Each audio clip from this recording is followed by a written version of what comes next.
I think that this partnership has lasted for 11 years now. We're hoping that they will continue, and maybe next year we're going to see glorious moment. Don't forget that in recent time we have seen some, basketball team. I feel that Rivers should have a female team that will even compete, and I mean this can also, engineer the thought of having more basketball team come next year. Just the way we have it in the men category, I think that we're going to even see a better outing, in terms of league formation and structure next season.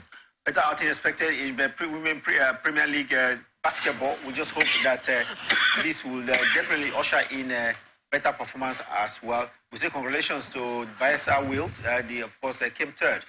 They just concluded, Premier League basketball here in Nigeria. From basketball, we'll go to Formula One. And Formula One is the trip this time around is in Austin. Austin, that's in Texas, in the United States of America, where the Grand Prix will feature yet another exciting, 35-year-old Australian should be in the mix. Do you think Ricardo, after what he's been through, will be able to feature for? I think the injury he had on 25th of August did not really go down well with him, because this is a player who was sacked by his former team, and Alpha Tauri, gave him a contract last year. He came into testing for Max Verstappen, Red Bull, and I know for sure that he's had some troubled times in recent time, but we're glad that he's coming back. I hope he will feature, today. But if he does, it will be a fine one, because a lot of us are already touting that he might be the next person if Sergio Perez did not retain his place come next season. We're talking about United States Grand Prix in Formula One coming up in Austin, Texas this weekend. And, beyond the rumors going around that he's retired, is Sergio Perez. Will he be really, really focused on this Grand Prix? For Sergio Perez, it's after winning the two Grand Prix this season, it's not been rosy for him. This is one man who 11 touted to stand strongly against Max Verstappen. Unfortunately, he's had a fall in his form, and I think that also crippled his aspiration this season. And for Red Bull, what they need now is somebody who will always, partner strongly, or complement or show, consolidate what Max Verstappen has done for the Red Bull side. And so there's this thought of whether he's going to continue next season or not. He still has a contract that runs till next season. Will he continue? We are yet to know. Will Red Bull wants to terminate the contract? We are yet to know. But we hear that discussions are in, and top Formula One journalist Greg, did mention that until that is finalized, maybe when the season comes to an end, we can never really tell what the future holds for Perez. But I'm very certain that the man will not want to leave a side who are currently winning the championship, and whose driver is also the best when it comes to Formula One right now. Formula One fans are looking up to the United States Grand Prix coming up in Austin this weekend, and next weekend will be the Mexican Grand Prix. And I don't know how it will look like if Formula One fans do not see Sergio Perez, someone from Mexico, in the Mexican Grand Prix. But I think from what we've heard so far, it definitely will be part of action in the Mexican Grand Prix coming up next week. But before next week, this weekend, it's Austin, and it promises to be very thrilling. But all of these activities in Formula One right now seem to be overshadowed by a decision taken yesterday by the international body governing Formula One. We are told that the maximum fine for a driver has now been taken from 250,000 euros to 1 million euros. And the drivers are like, how come we have to be this heavily fined? But we are told that a fine of 250,000 as maximum fine for a driver by stewards at the Formula One races have been in place for the past 12 years without review. Yeah, it's been there, and it's long overdue. But I think that the increase is just too much. Maybe they looked at the years of, but usually Formula One's rules are reviewed periodically, and I think that this one has long stayed. But I am not also looking at the economic austerity. I am not so pleased that it was just short from 250 to a million. I think that it should have gone maybe to at least 500, 700, and maybe down to 1 million. But let's keep our finger crossed, like I did mention. One thing certain is that this will ensure that drivers are more careful. I mean, the collisions that we have seen in recent time in Formula One, especially in the circuit, leaves more to be admired. I also believe that this will also make constructors, to be the fight or the quest for push to win a particular Grand Prix will be reduced a little because there's a way you conduct yourself in the circuit, and that trampled upon the right of another driver, and then that will bring collision and such. You need to be heavily fined. So it's good one way, but then I just feel that they should have elevated the price or the penalty gradually. But they know that they are equal to the task, and certainly the onus now falls on the teams to be more careful so they don't pay those heavy fines. Well, drivers have to be more very careful now. Every touch of the wing of a jet or another driver could bring more than 50,000, which we saw last time being fined.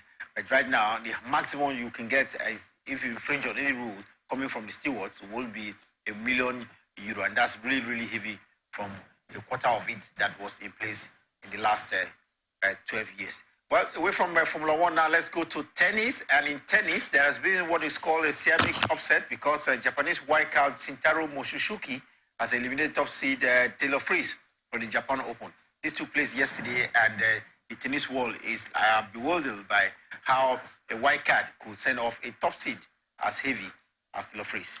The last time we saw something like this done, I was when Casper Ruud, when a white card, shocked Casper Ruud in this year. But I think that we saw this one coming. Taylor Fritz is in the 10th place, 9th place, and one would have expected that, okay, going with the way he has gone, he should be able to get past and maybe qualify to the semis. But we saw the way he started brilliantly, no doubt.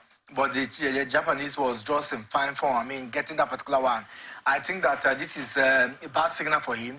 The implication of losing to a wild card entrant is huge because he will lose his potential place of maybe being in the top 8. If he had won or maybe get to the finals of this particular one, there would have been a hope for him to be in the final 8, this year in Turin. But as it stands now, it looks like he has to wait for another year. Talking about the final 8, top tennis players around the world must be within the first 8 to qualify for the end of season championship, and that's what all of this is about. And right now, Taylor Fritz is on the brink of not being part of the top 8 players that will gather for the end of season championship. Meanwhile, Dinamo of Australia continued his title bid with a 6-law 7-5 win over Diego Schwartzman yesterday and became the very first Australian since Leighton Hewitt in 2004 to reach the top tour level quarterfinals in a season. Can he continue with this form? No, he can. In tournament like this, I've seen him get to semi-final, but whether he's going to win it, that I cannot tell for sure because for some time now he has not proven that he has what it takes to win in some of these ATPs and especially on hard court. But it's good that he has had a good run. I do not know where it will end for him. Maybe the semi-finals. If he gets to the final and gets to win, that would be very majestic because I can't remember when last he won any of the ATPs, but for now, it's good that he's in the winning ways. I just hope that against the next opponent, he will also show that those responsibilities and those guts we saw from him yesterday. Elsewhere in tennis, Stefanos Tsitsipas, yes, from Greece, scrap past Botic van de Schaafschhoff 7-5, 6-3 in the opening round of the European Open. The Greek returned to Antwerp in Belgium as the top seed 6 years after he reached the 2017 semi-finals as a 19-year-old qualifier. And we just hope he can continue. Tsitsipas will now have to face Yannick Jaffman in the next round after beating Dominic in the 3-6, 6-4, 7-5, 7-6, 4 in what has been described as a very tense encounter. Still in tennis, we can tell you that Wimbledon, the champion, Carlos Alcaraz said yesterday that he will have to skip next week's ATP event in Basel after picking up a back and foot injury. The world number 2, Alcaraz from Spain, has played 72 matches on the ATP Tour this year, winning 6 titles, and the most recent of which was the Wimbledon in July this year, where he defeated Novak Djokovic in a 5-set final. He's very young, 20 years of age, but injuries are part of the game. No, injuries are part of the game. It's quite difficult. I mean, the way he has lost in recent times does tells you that he needs to do a lot. Losing in Shanghai round of 16, for me, it's not a good one at all. I just hope that, in fact, some pundits have said he needs to rest so that he can prepare for the final, the last final, coming up soon. But the good thing is that he has qualified for that one by virtue of his rankings. But whether he's in top form, that we will live to see. But then I still believe that he needs to put up a whole lot, because the moment you fall down in tennis, there are other young stars who are coming to take over from you. And I just hope that this guy, what happened to him at the Shanghai Open, will not ridicule him the more or change his narrative. That really, really touched his psychology, and I hope that he can bounce back strongly. Well, as Karazuman to take over from a well-celebrated player from Spain, definitely has a little bit of work to do there. And fitness, like I said, is clearly a part of the game. Time for us to take a break. When we return from the break, we'll go to the ever-busy world of football. Talking about football, the African Super League gets underway tonight, and it promises to be thrilling. $4 million is at stake. Which team gets that money? It starts today. We'll give you details when we return from the break.